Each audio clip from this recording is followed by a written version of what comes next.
I've noticed that after, an average audiobook is like 10 hours long. And after 10 hours, that the narrator of the audiobook is my internal voice. Like it kind of infects my head. And now, like if it's Bryan Cranston, I listened to his memoir. His voice was my head after that.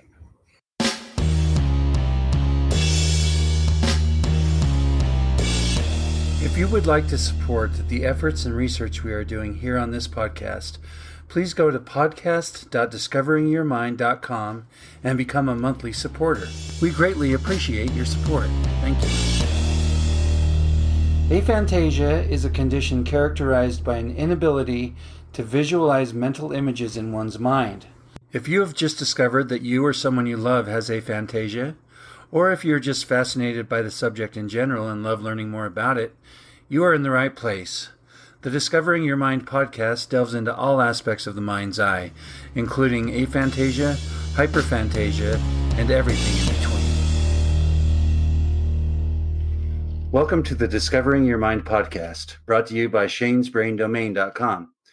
I am your host, Shane Williams, also known as Shane's Brain, and today we're talking to the one and only Robbie Joosten, who was actually my childhood enemy there for a while, and now he's one of my very best friends. How you doing there, Robbie? Good. I finally won you over. That's right. I was playing hard to get, I guess. All right. Well, welcome to the show. Why don't you go ahead and tell everybody what you do for a living? Well, I'm a truck driver, and I live in Virginia. We live on a kind of a mini farm out in the middle of Virginia, and got some goats and horses and ducks and chickens and stuff, and it's just the good life. That does sound like the good life. What about other interests or hobbies? What do you like to do other than fake farming and driving your truck? Fake farming. That's pretty much the extent of it. I mean, I don't have much fun. I need to have more fun. I go to bed like at 8 o'clock at night now. It's crazy. Well, I'm sure you wake up early, right? That's the reason. Yeah. 4:30. Yeah. There you go. So it all balances out. In this episode, we will be referring to what we call the Apple graph. If you would like to view the Apple graph to play along and better understand what we're talking about, you can find it on shanesbraindomain.com in the Aphantasia and Beyond section. If you are unable to view the Apple graph for whatever reason, it is a graph divided into 6 sections. In the number 6 section, there is a very detailed image of a red apple. In the number 5 section, it is the same image but with less detail.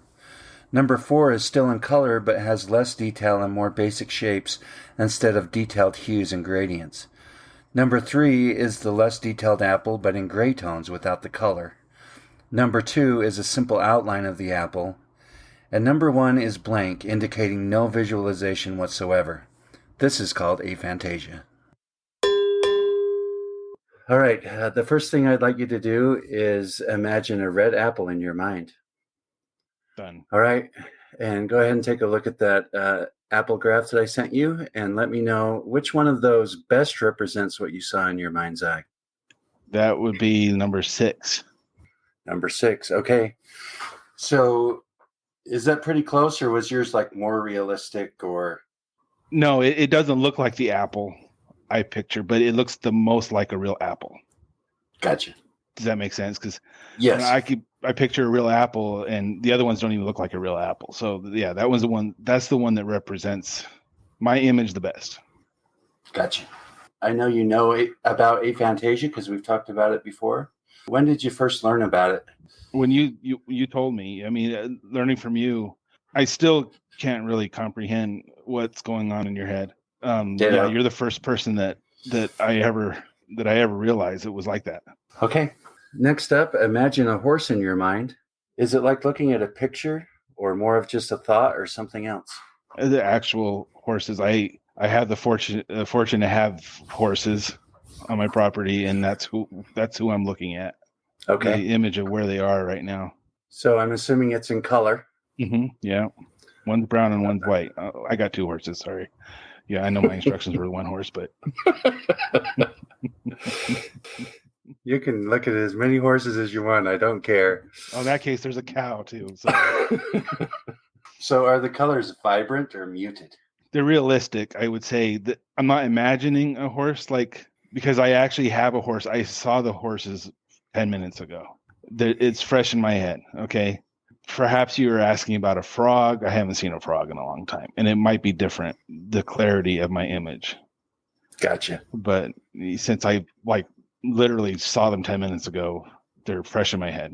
All right. Is the image more clear with your eyes closed or your eyes open? Eyes open, definitely. It's hard to concentrate like that with my eyes closed and get anything but darkness. So eyes open, you can't really do it at all with your eyes closed. All right. Do you see the horse in your mind, or is it projected out in front of you? It's projected in front of me, I would say. Is it transparent? Well, in this case, no. It's not necessarily transparent, like a hologram or anything like that. It's because it's so fresh in my mind. It's a pretty solid image. The more vague an image is, the more transparent it would be. Okay. Is it 2D or 3D? Well, it's probably 2D, actually. I would compare it to seeing it on a television, which would be more 2D. Okay. What about movement? Was the horse still, or did you see movement when you imagined it? I imagine them moving. Right now they're actually feasting on a brand new bale of hay, and that's what they're doing in my head. Okay. Can you put a birthday hat on the horse in your mind? Not in a realistic sort of way, but I can imagine a birthday hat, but it's more like clip art. Okay. I would say. Okay. Can you make the horse run if you want to? I can't make the horse run, but I have seen the horse run, and I can see that. Okay. Does that make sense? I can't change what the horse is doing, but I have seen the horse run, and I can see that in my head. Okay. So it's not as much as you're manipulating the image. It's just you're bringing up a different memory. Yes. Okay. If it made a sound, could you hear it in your mind? No. Not at all? I don't think so. I know what the horse sounds like. I wouldn't say that I hear that in a kind of auditory way. It's tough to explain. And I've been thinking a lot about how you describe seeing or not seeing things, like how you know things. And I think that when it comes to that, I feel like it's similar to how you describe it. Okay. When it comes to audio or hearing the horse neigh or whatever. Now I'd like you to imagine a cup on a table that you accidentally knock over. What type of cup was it? It's a coffee cup. What color was it? A white. What type of table was it? Coffee table. What color was the coffee table? Brown. It's wood brown. And how did the cup get knocked over? It just fell over. Like you said, the cup falls over, it just falls over. Okay. When the cup tipped over, did anything spill out of it? No, it was empty. Okay. And did this sequence appear as a video in your mind or something else? I'm not sure. I'm not sure how to, may seem more like a video. I guess if somebody else was seeing my image, like if you could plug me in, right? I think they might describe it as a video. I think this whole subject is really, it's hard to self-examine, and all this stuff. These things happen as you say it, like the cup falls over, then the cup falls over. It's not like, it's like it happens as you're saying it. Like you know what I mean? Sure. Like it's not like a whole thing. It's like, if you add a detail, like you asked me to add a detail, it'll just happen. Okay. So where are the details coming from that I didn't give you? Right? I said a cup, a table, it knocks over, and then your mind filled in some of those extra details about what type of cup, what type of table. Do you know why? Do you know why your brain went to what it did? I'm pulling from actual places and images I already have in my head, like my living room, the coffee table in my living room, the coffee cups we have in our cupboard, that kind of a thing. It's all familiar. Okay. And what about sound on this one? Did the mental image have sound? Did you hear it? Not at the moment. Not when we were talking about it, but now it has a knock when it falls over. All right. So let's delve into the mind audio a little bit more to see if we can flesh it out a little bit more. It seems like it's not really real, but yet you still heard the clunk. I mean, I want to try and nail that down a little bit more. So let's talk about an inner monologue. Would you say you have an inner monologue? Yeah, my voice is my inner monologue. I can talk in my head, and it sounds like me. It's. So you would say that's audible, or at least semi-audible? It feels audible, yeah. Okay. Is there always something audible going on in your mind? I think so, yeah. I mean, I'm going to say yes. There's always something going on in there, and it's usually always my voice. The crazy thing, is I listen to audiobooks a lot. I've noticed that after, the average audiobook is like 10 hours long. Right. And after 10 hours, that the narrator of the audiobook is my internal voice. Like it kind of infects my head. And now like if it's Bryan Cranston, I listened to his memoir. His voice was my head after that. And it's happened a lot. It's crazy. It's awesome, but it's crazy. So does it change from first person to third person when the voice changes? Is like, oh, Robbie got out of bed this morning. That would be crazy. But no, it's kind of like and not everybody does this, but a lot of people do this when they are around people with an accent and they start speaking with that accent, whether it's a Southern accent or whatever. And like, if I'm around those people, I'll start to do that. Right. Involuntarily. It sounds like I'm mocking them, but I'm not really. I think it has a lot to do with that, like hearing it a lot, and then I kind of go there for some reason. I don't understand it, but it takes over. Yeah. That's so funny. All right. Are sounds automatically attached to your visualization, or are they optional? It's optional. Okay. What does the phrase, I have a song stuck in my head, mean to you? It's usually always a bad thing. This is the only time that I hear like something actual auditory in my head where a song is actually playing in my head. And it's not the whole song. It's just like a bit of it. I think of an example right now, but it's on a loop, which is, if you can imagine a loop of any song for 3 right. seconds, it can drive you crazy. But there's like, baby shark, and that'll be in there for a while, and you can't help it, So if I understand you right, it sounds like you're having different experiences with sounds depending on what they are. So on a scale of 1 to 10, how close is it to actually listening to a song?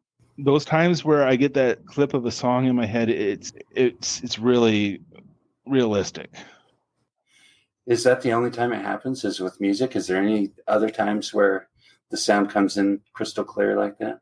Like fire engine sirens and police cars. If one passes me on a highway, I will hear it for the next 15 minutes. Oh, really? Yeah, I'm really not sure if there's another one coming or if it's just that one, but it will be in there for a while. A sound like that I'm not sure if it's real or not. That tone, that pitch, the loudness, it gets in my head for a while. Now I want you to imagine a chocolate chip cookie in your mind. Can you smell it in your mind? No. What about taste? Can you taste it in your mind? No, I can't taste it. Okay. What about touch, the sensation of touch? And I'm not talking about visualizing touching. I'm actually talking about the sense of touch. No. Sounds like the other senses aren't super strong with you. No, not at all. You got good visual. You got hearing that's all over the map. And it sounds like nothing much with the other 3 senses. That's right. Yeah. In this episode, we will be referring to what we call the nature picture. If you would like to view the nature picture to play along and better understand what we're talking about, you can find it on shanesbraindomain.com in the Aphantasia and Beyond section.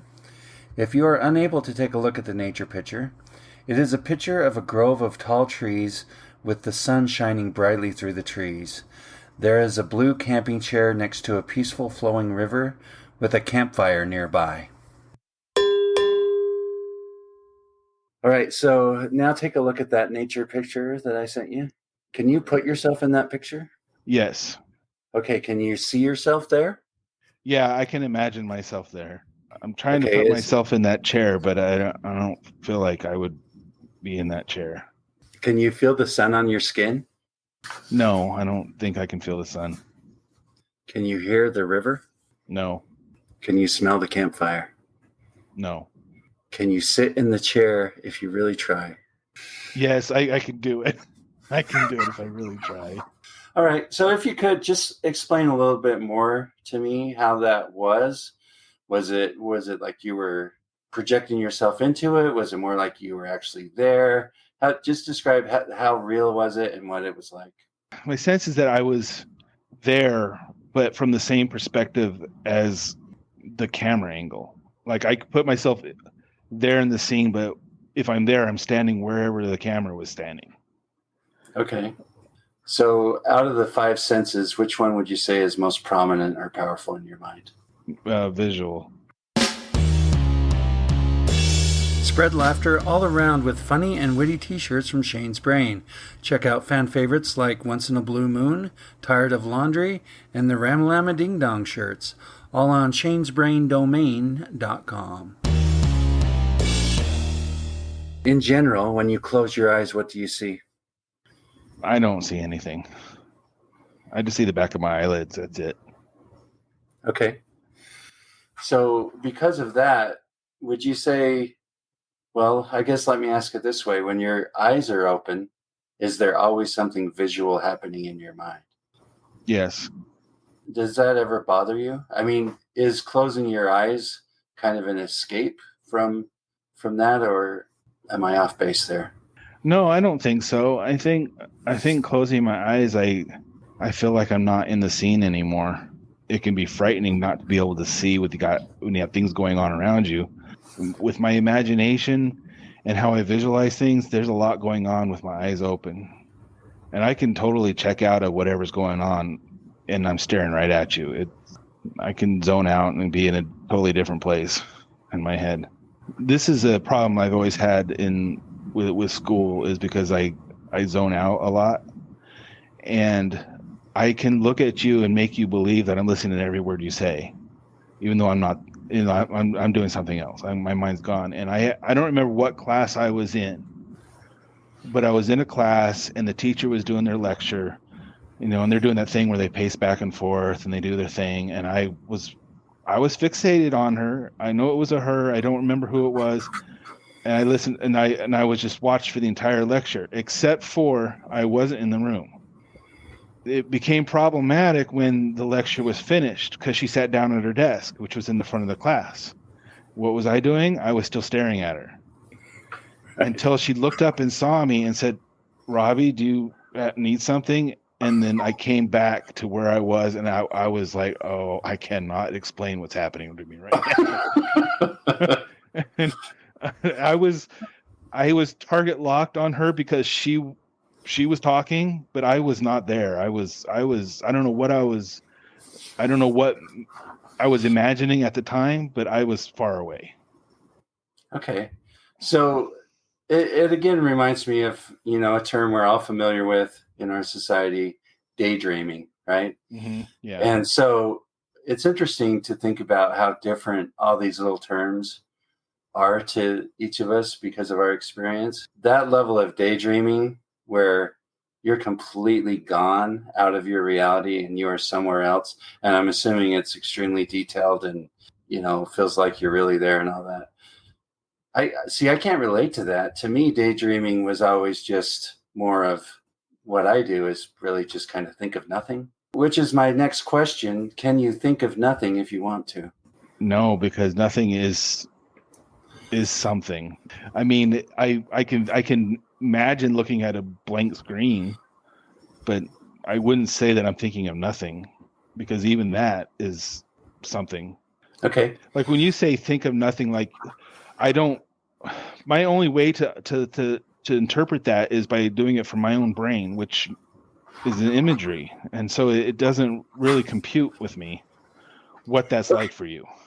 So let me ask you this then. If you equate your thoughts to imagery, and you don't have any imagery when you close your eyes, how do you describe thinking when your eyes are closed and you're not visualizing? I don't know. I mean, I don't know how to describe that. Because my brain is still running. I'm just not seeing anything. Okay, so there you go. That's me. That's how I describe what it's like for me. I'm still thinking. It's just not visual. I have the computer. I just don't have the monitor. Right? Is how I describe Okay. it. So would you say that in those moments when you have your eyes closed and you can't visualize, but there's still thoughts happening, you might be experiencing aphantasia in those moments and never even realized it? Yeah, I would say that's probably true then, because it's frustrating to me. Like, I need to open my eyes again. But it sounds like, okay, let's say you have a person that's actually blind, and the person that puts on a blindfold in order to know what that's like. I'm like putting on a blindfold when I close my eyes to understand what it's like for you in your mind's eye. And it's not the same thing really, but it's Right. It's like, because I can open my eyes and I can get back to this other sense that I rely on. No, that's a good thought. Yeah, I like that comparison. Because again, when you blindfold yourself, there is a certain element of understanding what it's like to be blind, but it probably only scratches the surface of what it's actually like. And so, yeah, that's a good description of maybe you're experiencing that a little bit when your eyes are closed, but probably just on a surface level. Does your ability to visualize vary depending on circumstances, details, or events? I would say the more attention I've given something, the better I can visualize it. Okay. I think that sounds obvious, but you had Ellis on in your last episode, and there was a story when we were kids where he sled down a hill and went underneath a truck and was injured. Mm-hmm. I had heard that story and thought about it to the degree which I could actually see it, but I wasn't there. So what I'm seeing is not real, but I can imagine him going down the hill. I can imagine him going under the truck. I can imagine the ambulance carrying him away, the whole 9 yards. And I've thought about it enough to where it seems like a memory for me. Okay. And I was not there. Okay, that's interesting. And the other thing that comes to my mind when you're saying that is, you've told me before that you can't really visualize things that you haven't seen before. And so since now you weren't there, you didn't see that, mm-hmm. but it's become like a memory of yours. Is that just because the elements, you've all seen those before? You know what Ellis looks like, you know what, fire or ambulances looks like, you know what sledding down a hill looks like. So you're able to piece those together? Yeah. And all those things. I know Ellis, I know the hill he sled down. Right. I know, and of course, in the rest, as you say, I could put myself in there as an observer. And I would say that things like that, really significant things, like when my mom passed last year, I can see that. That's a very vivid memory to me that I can see in my head. And there's other things that get more, where the image is actually more transparent. Like I can't exactly make out all the details. It's not HD, I guess, as you might say. Okay. So would you describe other parts of your visualization as HD? Yeah, I think the real significant ones, or the ones I spent a lot of time thinking about, it seems more HD. A lot of them probably have the quality of a 1985 television set, where it's not really clear what's happening. It has more of an idea of whatever was going on. It's like not a big picture. So we've already kind of talked about this, but I'm going to ask it just in case there's anything else you want to say about it. Do you tend to visualize things you've already seen before, or do you tend to create new and unique images in your mind? I would say the images are all based on familiar things. I don't think I can create something that doesn't exist in reality, or at least represent something that I've seen. Like if you describe to me, like your apartment, for instance, where you live, I've never been there, but I can see it, and I can see your building. No idea what it really looks like, and I would probably be surprised if I actually went there and be, oh, this is not where I thought the bathroom would be. like you've got a different rug on the floor. I don't know. Those kinds of things have happened to me where I've had a mental image of how things would be, and when I walk into it, I'm like, nope, that's not what I thought it would be. And why did you think that? I don't know. It was just based on another thing I've already seen. I put things together, you know. So would you say that your mind just automatically does that? It's like, I mean, why would you, in the first place, try and picture what my apartment looks like? Like, why does your brain even have to go there? I don't know. It does though. It's the way it works. It's as you're talking in real time. My it's like flashcards of images coming up, and they change as you add detail to what you're talking about. My brain adds a detail to the image. It's not something I'm actually doing. I don't think. I think it's just my brain is calling up images. You know, you say this, and it represents this in my mind. It's like I've got this cache of photos or images in my head that I call up to see whatever you're talking about. Okay. All right. Let's talk a little bit about reading. When you read a novel, is it like a movie in your mind or something else? It's more like a movie. It's really fun when you've got to get, for me, I don't know if it's like this for everybody. There's a part in the beginning of reading a book where you're trying to get used to the writing style of whoever's writing it and the storyline and stuff. And once you get that hook and you start going with the things you can see everything, and it's really entertaining. It's more like a movie than not. I wouldn't say that if you could see what's going on in my head that you would describe it as a movie or anything that looks like a real movie, but I think it's if you had to say yes or no, I would say yes. It's more like a movie. Okay. How well can you visualize the characters and the surroundings when you're reading? Pretty well, I would say, as long as I understand it enough to apply an image to it. Because sometimes in books, maybe there's words I don't understand, or maybe I don't quite get what there's a detail I don't quite get. Like I can skip over some of it. Some of it's not essential to the plot. The people are familiar, whether it's an actor or something that a person that like the character's been described in a way that reminds me of somebody I know, perhaps. Everything is based on images I've already seen before. Okay. What about the sounds? Do you hear sounds and voices in your mind when you read? Well, I mean, if we're talking about reading, not an audiobook, I think the narrator is going to be my voice, and the sounds will be more like me mimicking the sounds. Poof, pew, bang. It's not that stupid, but it doesn't sound like a real gunshot in my head. But it's not. It sounds like you saying bang. It's not necessarily Batman and Robin either. It's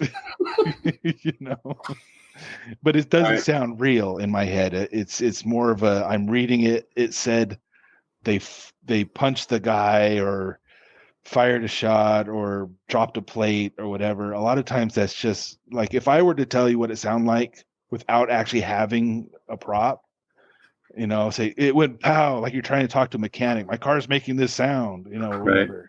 It would be more like that, I think. Okay. So if I understand right, okay, you're reading the book and the book says the phone rang. And instead of hearing an actual phone ringing, you hear yourself going, ring, ring, ring. Not exactly that. All right. So what's it like? Because that's what I don't know. Like. It's hard. It's hard. I would say it was a mix because the phone ringing is like a classic phone ring, not a ringtone. But if the phone rings, it's a classic phone ring, like a payphone ringing or something like that. Okay. So in that case, you can hear the phone ringing. Yeah. So why is it sometimes, you just told me that sometimes it's hearing you say what it is. Is it things you're not as familiar with, and that's why? I may not be a reliable witness, but I think I would have to examine all these things to really, because I think what I said is mostly true, that I do make these sounds in my head, but like when you said the phone ring, I'm like, okay, I know what the phone sounds like. Okay. But so I don't know. It's a question mark on that one. All right. So you said that the narration was in your voice, but what about other characters? Like, do characters have their own voices? I'm not sure. I can tell you that. I would really like to read a novel right now and call you back. Oh, this guy sounds like. All right. So I know you do prefer audiobooks over reading. Let's talk about that. What do you like about audiobooks? I like that I can look out the window and still sitting down to read a book. It takes focus on that one thing. And because you gotta get the words inside your head. Audiobooks, you can do other things, and I do other things. Like, I'm driving the truck, I'm looking out the window, and I get these, images in my head. The miles peel away, and it works out really nice. And the audiobooks also, a lot of them, they do the voices. The narrator changes his voice based on the character. Not a lot, but enough to say, okay, now you're listening to a woman or a child or something like that. That kind of hand-holding thing is helpful for me when listening to a story. I like listening to audible stories, like people actually telling me a story rather than reading it like in an email or a book or something like that. Okay. Is your visualization experience different depending on if you're listening or reading? I've had some great experiences actually reading, but I think it's easier audibly. I think listening to audiobooks or listening to audible stories, I would say when I'm looking at a book or focused on a small square, such as a page, it kind of limits where my brain will go. Okay. On some extent. And if I can look around, in kind of a big open space or whatever, I feel like it's much better. I can get much more vivid things going on. Okay. All right, let's talk about sleep and dreams. What do you do to fall asleep? I don't have a lot of trouble because I don't see much when I close my eyes at all, like we've talked about before. I don't think it takes me long to fall asleep. Yeah, that makes sense. I mean, if you stop visualizing when you close your eyes, that's going to make a lot easier, because a lot of the visual people I talk to, that doesn't happen. They close their eyes and it's still all there. Right. And so they have to try and block it out. So what does the phrase counting sheep mean to you? Well, you've seen it in cartoons, the sheep jumping over the fence or the whatever. And, and they're all like, what is that stupid commercial with the mattresses and they got the sheep? That's what it is. It's just the sheep jumping over stuff, and it's supposed to distract you long enough to fall asleep or whatever. It doesn't really work for me, but. All right. So do you feel like you can do it though? Can you? Yeah. All right. So is it different? Okay. I'm just trying to piece this all together. So you tell me that you can't really visualize with your eyes closed. So when you're trying to count the sheep, is that with your eyes closed? And No, how does so that's why it doesn't work. So that's why it doesn't work. You have to have your eyes open to do it. That makes sense. I can't fall asleep. I'm counting sheep. I can't see the sheep if I have my eyes closed. All right. That's awesome. How vivid and detailed are your dreams? Sometimes very vivid. I've had some crazy dreams, and that is the one area I know I've said that I imagine things based on what I've seen. That is not true in dreams. I got crazy stuff going on, stuff that doesn't exist. The dream is a totally different thing, and there's like no rules. There's nothing I can tell you where, it's going to be like this. I just don't know. As far as just the visual experience, are your dreams a similar experience to the way you visualize when you're awake, or is it different in any way? It's not. They're not the same. Okay, how are they different? Well, the dream is like it's really happening. Like I'm not visualizing it. This is where I'm at. Okay. Would you say the more vivid a dream is, the more likely you are to remember it? Is there a correlation there? Sometimes there is emotion in a dream. Something traumatic is happening, or even a good thing. As long as it's significant in the dream, I'm more likely to remember it. I've had dreams where I've tried to be sure that I'm dreaming. Like, is this real or not? And I've gone through that process of trying to figure out if this is really a dream, and I'm never right. I think it's crazy that I know that I might be dreaming, and it's important to know for sure. It's like right. I'm going to tell you a story. I'm just going to say, I was dreaming, and I had to go to the bathroom. I really did. It was serious, and I was walking down a sidewalk. There was rush hour traffic, and right in the middle of the sidewalk, there's a toilet, not a bathroom, but just a toilet in the middle of the sidewalk. I'm like, oh, thank God. And I'm like, wait, you better make sure this is real. And I'm like looking around, and like there's cars, and I'm like, well, yeah, I think this is real. Go for it. And fortunately, there were no accidents, but my brain betrays me every single time. So it begs the question: if you really had to go to the bathroom, and there was a toilet out in the middle of the sidewalk in public, it sounds like you would. I would do it. I would use it. I would use it 100 times. I don't understand it, because I'm actually to the point where I'm trying to decide. Like, this is gonna burn you one of these days. You got to make sure that you're awake, because you don't want to have that explanation in the middle of the night. You know, honey, I'm sorry. You know, it's you gotta be sure. My brain's like, I don't know. It's a toilet in the middle of the sidewalk. It's, you better just go for it. It's gonna be fine. It's time for Youphantasia, the part of the show that lets you chime in and share your thoughts, insights, and experiences. Today we have Teresa chiming in. Today's question is, how vivid are your dreams? It's more of I would say it's more of like telling a story and not seeing the story, but someone telling you the story. So no, there's no visual, but it's like the storytelling. If you would like to participate and hear yourself featured on the podcast, go to shanesbraindomain.com and click on the Youphantasia section. All right, let's talk some more about memory.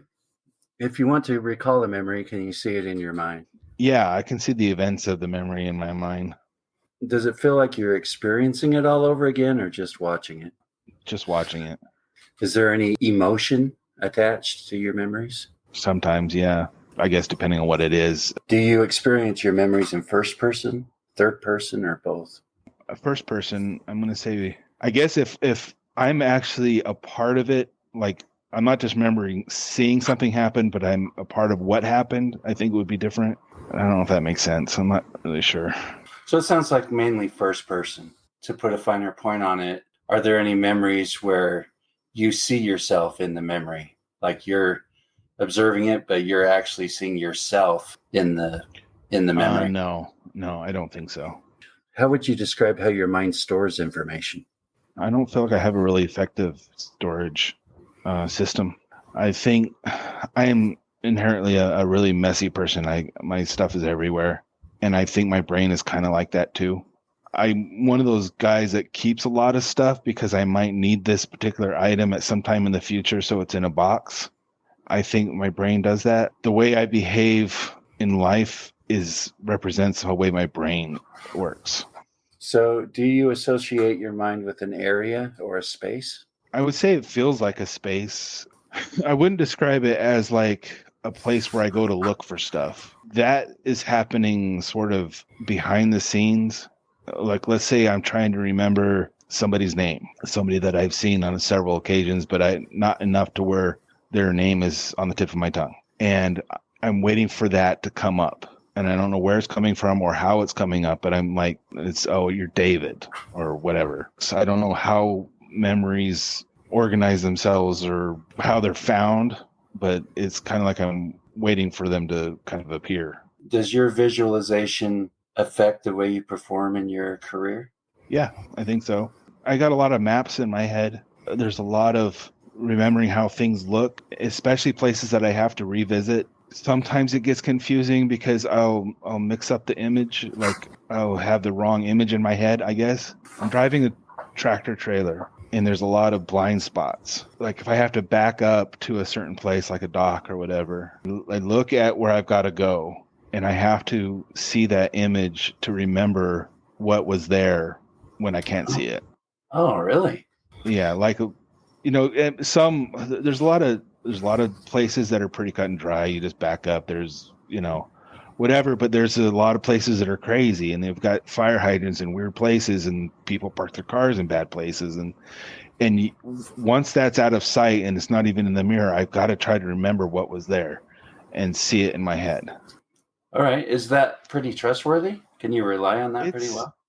Yeah, I think so. I think I'm pretty good at that. I don't have many problems when it comes to stuff like that, and that's always I think a skill that I've used a lot, and I'm pretty good at now. It's just enough to get by. It's not like I don't have that kind of memory, like people would call it a photographic memory, where they can recall something that they saw, and it's exact or whatever.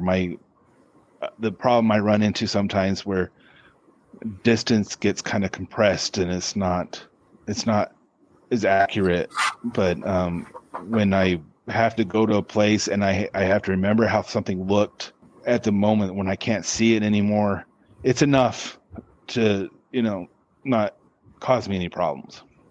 Okay. If it's too risky, I just can't do it. I have got to choose a different method. What about school? Do you feel like you did well in school, or did you struggle? I struggled. My mind wanders a lot, and I told you that story with the teacher. Right. That's a common thing for me. Okay, so it sounds like in that way, it was really a hindrance for you. Most people I've talked to about school, it seems like the visualization was like a huge advantage to them. And that's one of the places where I feel like aphantasia was a huge disadvantage for me, was in school. But again, everyone's different. And it sounds like for you, it was actually a hindrance because you were always going off somewhere else. Other than that, is there any other things that you think visualization either helped or hurt you in school?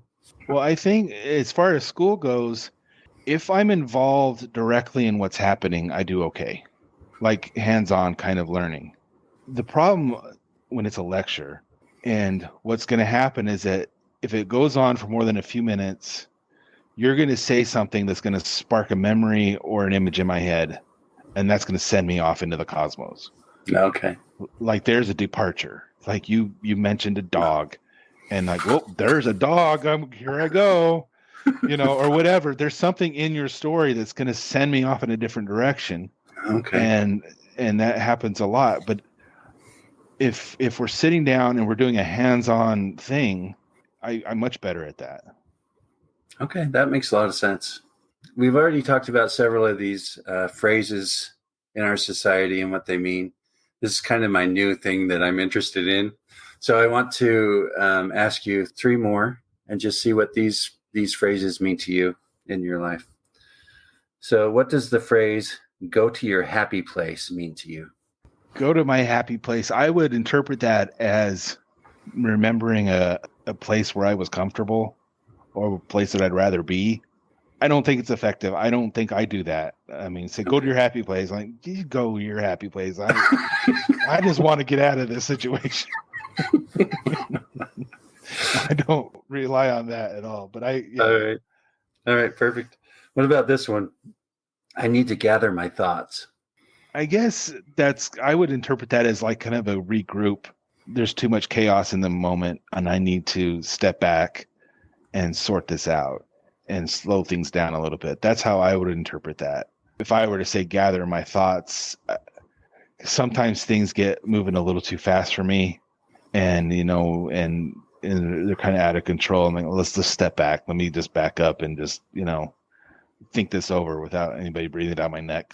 All right, what about this one? I can't unsee it. Oh, I wish I could. I tell you, there's some stuff that I don't want in my head. And, I told you, I'm seeing things in real time, right? You talk about stuff and whatever gross thing you're talking about, this guy just saw it in real time in his head. That's right. Just, that's perfect. Thanks a lot. So if you were to try and give a general description of how your mind works and what you see in your mind's eye, how would you describe it? I see everything. At least I have a visual representation of everything. And I'm constantly pulling up images trying to match what you're saying. It's hard when I don't understand what you're saying. Like you tell me you had a widget or whatever. I don't know what the heck a widget is. I don't know what it looks like, and I have to assign that widget an image anyway in order to move on. So okay. It's Oh, that's cool. That's an interesting detail. Just to end up here, I just want to know the way your mind works, the way you operate your visualization. What do you feel like are the upsides? What are the things you like about it that you would say are positives? I like being able to see these things in my head. I appreciate being able to see like that. I try to understand how you see things or don't see things. Don't know what I would do if I had that situation. Like if all of a sudden I woke up tomorrow and I didn't have any images in my head. I don't think that would be an easy time for me. I understand that you're one of the most talented people I've ever known, and I don't think that's not. I think that there must be a connection somehow between the way you think and the way you do everything, and I would like to understand that more. Yeah, and me I too. Think, well, maybe if my mind's eye went blind, maybe I could be creative. Maybe not. Maybe that has nothing to do with it. I don't know. I feel like I'm more satisfied with the way my mind works because it's the only way I know to work. Right. I'm not. I can't tell you that. If you could be like me, you'd be so much better off. I don't believe that's true. The reverse of that question is, what are the downsides? I think focus would be better if I didn't have to see the images so much. All right, cool. Well, that's it. I really appreciate you coming on. Lots of good stuff in there. Good seeing you. And you too. We'll talk to you later. Okay. If you like what you hear, please subscribe, follow, and engage with us, and share it with your friends and family as we continue to explore this fascinating subject. For additional information about this episode or Shane's Brain, check out the show notes. Thanks for listening to the Discovering Your Mind podcast. You are beautifully unique.